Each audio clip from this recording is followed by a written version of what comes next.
So my name is Madison Swanagan, and I did my mentorship with Miss Hannah Jones on early childhood education and special needs. Before I start fully though, a packet is in front of my mentor and my evaluator. That's just my presentation. Y'all can flip through to just go along with me while I present. So first off, I'm going to talk about what was my mentorship. I did a mentorship on early education. I met with Miss Hannah 2 times a week. On Sundays, I would meet at Life Point Church in the Buddies Room, which is it's the special needs room that we have there during service. We would just kind of play, do crafts with the kids. It was very fun. I took this mentorship last year as well, and we were in the Buddies Room there full time for 2 services, so I got my 3 hours just like that. It's been the same rotation, play with the kids, but I feel like this year has been a little different only because I have a stronger connection, I feel like, with some of the students there. But we would just teach about God, do crafts with them and play with them, and it was just a lot of fun. On Mondays, I would go to Clear Connections, which is CC, also known as that. It's a homeschool based. I would just kind of observe in that classroom. Really, I wouldn't do much, but I would kind of talk to some of the students. I would just really mainly focus on how can I figure out learning tactics to help teach these kids. And I noticed like one big thing was that we had to constantly teach them about classroom etiquette. It was constant, like raise your hand, don't talk when the teacher's talking, because they are a younger group of students. I think it was like 1st grade to preschool age group. So just teaching that, but also trying to keep the safe environment. We don't want to feel like we're forcing anything on the kids. So I observed that they have a lot of patience in that class, and especially in the special needs class too. It was a lot of patience, whatever we're working with the children, just so we can keep that safe environment. So I've learned a lot from this mentorship. Main thing I learned was these key points right here. I learned a lot of patience, just having to be calm in the classroom. I feel like I use more patience with the special needs students only because sometimes they'll be really upset and cry and they don't know why they're feeling that way. So just having to be patient with them and understanding was something that I was challenged because I don't have a lot of patience when it comes to kids sometimes, but I've been improving in that over these 2 mentorships and being able to figure out how can I help these kids during their difficult challenges that they're facing. Another thing that I've learned was communication skills, just learning to communicate with the teachers and the students as well, just to make sure that the classroom goes way smoother. I was able to communicate with a lot of the teachers at CC and just kind of talk to them about how the class is going. So I learned a little bit about that. I'm connecting with adults, so that's a whole different boundary. And then just also connecting with the students, building relationships and so on. Another thing I learned was relationship and bonding skills. Whenever I talk to every student, I'm not just talking to them, but I'm trying to figure out what do they like so that I can help, teach them. Do they like to, learn with music? Do they like to learn with crafts? And so on. So just having that method where I can talk to students has been helping me a lot. For fun teaching methods, I learned a lot of fun crafts. One of them that we did was like a sheep craft. I didn't bring it, but it's where you put cotton balls and you rip them up and glue them onto like a sheep, and then we added a Bible verse for the special needs students, and they could connect the Bible verse to the sheep that they did, so it's fun. And I also did a lot of research on how can I, use more fun crafts like this when I'm teaching students. And then I also just learned, like I said, different helpful learning tactics. Do they learn better working in groups? Do they learn better by themselves? Me personally, I'm a hands-on person, so that's why I like doing the crafts with the students, because I feel like I could also teach better doing that. But yeah, do they work better reading? Just little things like that I learned. So how will this make an impact for my future? Knowing all this helpful information, now I'm able to say I have a ton of experience going into my career field. I'm way more ready to put myself in front of these kids, and that's just my main goal, to help grow the mindsets of the next generation. Whenever I was working with Miss Hannah, she helped me a lot and gave me a lot of hope and confidence in myself, knowing that I can do this. I can teach kids and not feel like I don't know anything, because I know a lot. I'm glad that I put myself through this mentorship, because now I'm proud to say, like, I'm 100% sure that I can teach younger students when I get older. And yeah, I just feel like I want to make these kids their best selves, and this is really going to impact me mentally, because now I don't have to go in with a scared mindset. I'm not fearful of anything, knowing that I've learned a lot of great information throughout this whole entire mentorship. And so I really want to thank Miss Hannah for that, because without her, I'd probably still be very scared into stepping into my career field. And that's coming up soon, because we're all about to be adults. So now that we're finally getting older to that point, I am just proud that I'm able to say I can step into my career field knowing so much. So along with research, I was able to look at a lot of different ways to engage students in a classroom setting.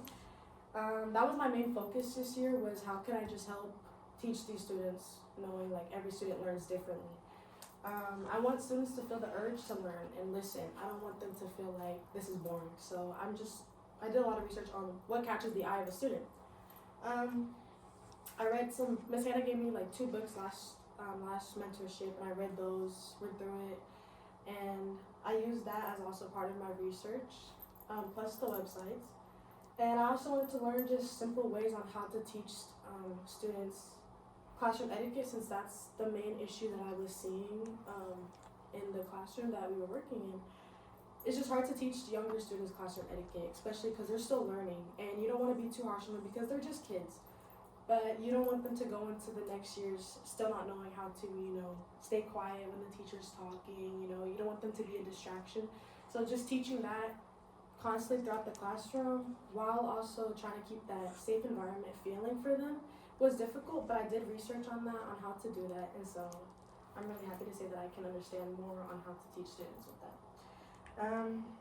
I didn't only look up that, but I also learned about stress relief tactics and techniques. Being in a classroom can be stressful sometimes, especially when there's a lot of chaotic things going around. It's hard to keep the peace. So just having to have a peaceful mindset is something I did research on as well. I don't want to go into a classroom not mentally prepared for anything to happen. So just being able to have that mentality that, hey, a kid might throw a fit today, or something might go down with the children, or, not saying it's negative, not going into a classroom with negative energy, but just keeping the mindset, I need to be able to be strong, to put on a smile for these kids and just bring the positivity in the room and just be the light to these children.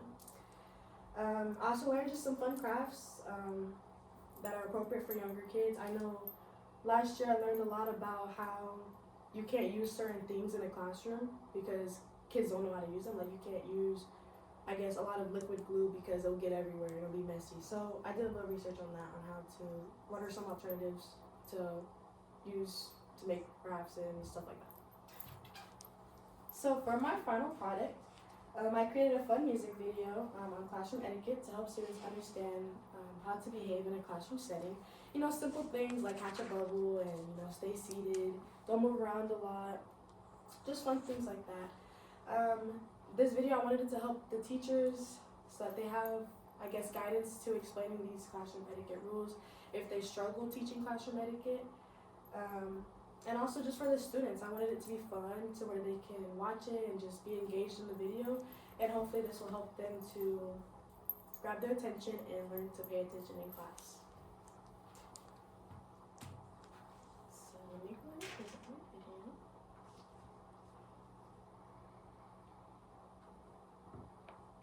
So this is my video.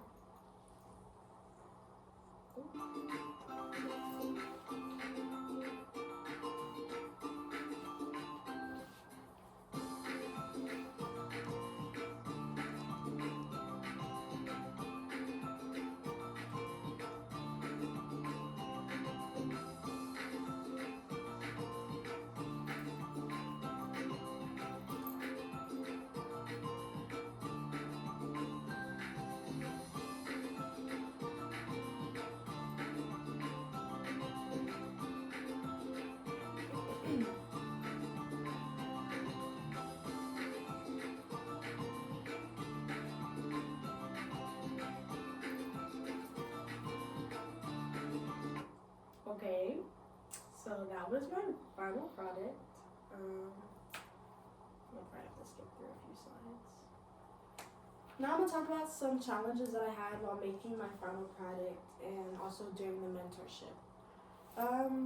Main issue during the mentorship was independent work for me because I've already learned so much through research and through my mentor. So it was just kind of hard to find stuff to research on my own. Whenever we didn't have time to meet or we weren't able to meet that day, I just didn't know what to look up myself because I feel like I've already done so much. Yes, I do have more to look for, possibly like looking at what career fields I want to go into, but I just was kind of confused on what to research since I've already done so much on researching tactics and techniques and just things to help me in a classroom setting. Another one of my challenges was meeting at a direct time on Mondays because I was coming from school. So going from school to the mentorship was kind of hard depending on if my class got out on time or if I got out a little late, and also it just depends on if I had an exam right after my mentorship because sometimes I would have an exam and I would have to leave a little early, so I would only meet with her sometimes for only like an hour. And that for me was just kind of, I feel like I wasn't getting my full experience. So that was just a little challenge that I faced. But still, usually it was 10 a.m. or 10:15 to like 11:15. So I got a good amount of time with the students, but I feel like I could have had more time. And then difficulty in my product, I had to understand that the younger group might not be able to read all of the words on the screen. So that was kind of hard for me to figure out because I didn't want to make a full entire song. I really wanted this to be something that I worked on by myself, and I feel like if I use a song, I would have to, use AI or another generator to help me do that. And I just wanted it to be that I did everything myself. So I made it to where at least the words were easy to read for the teachers so that they could still present the video and just kind of help explain a little bit. But my main goal was to have a song, so that was kind of just a challenge I faced. But I was still happy with my product, and I still feel like it can be used and it can still impact students in the right way. So I'm gonna, due to time purposes, I'm not gonna go through my full entire website, but I will show a little bit of it. If it works. Hopefully it does.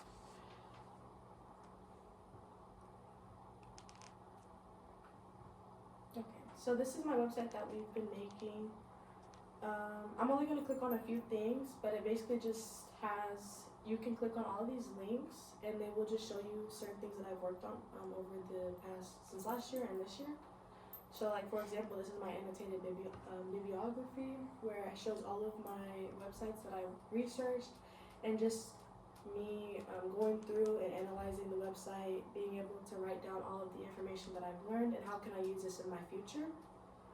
Another thing, this is these are my mentor journals.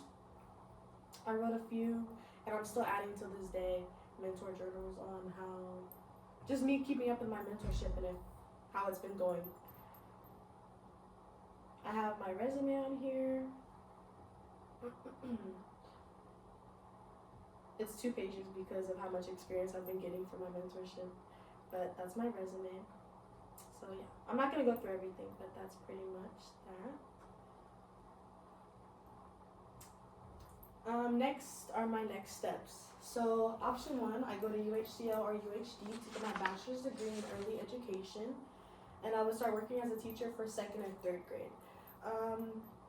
I picked 2nd and 3rd grade, even though I was working with a younger class, I still wanted to move up because I told Ms. Hannah that I feel like me constantly teaching classroom etiquette is something I can't see myself doing 24/7.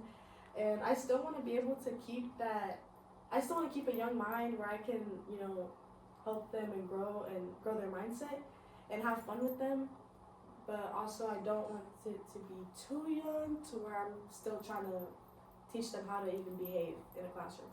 So that's why I feel like 2nd or 3rd grade would be more of my style, and then possibly move up and become a principal over time. Or my option 2 is to go to the same schools, but I would study counseling and human services to become a counselor for special needs students. I can definitely see myself doing this only because I see how much potential these students have, and just listening to them express their feelings, I really enjoy that, and I enjoy helping these students grow and I would love to just be the light to them.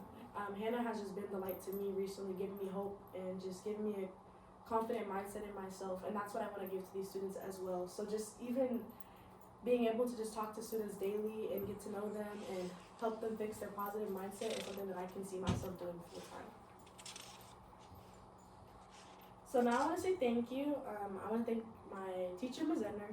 She put me into the professional mindset to do this, and I mainly want to thank my mentor for doing all this with me. She did not have to do this, but she did. So thank you for doing all of this and staying with me through all the troubles of meeting and all the paperwork, everything. It means a lot to me that you sat through everything with me. I appreciate everything that you've taught me, and I can't wait to carry this into my future. And I feel like you've given me so much light, so much hope, and just confidence in myself. And I can't wait to carry this when I get older. And then these are my citations for some of the websites that I did research on. Thank you.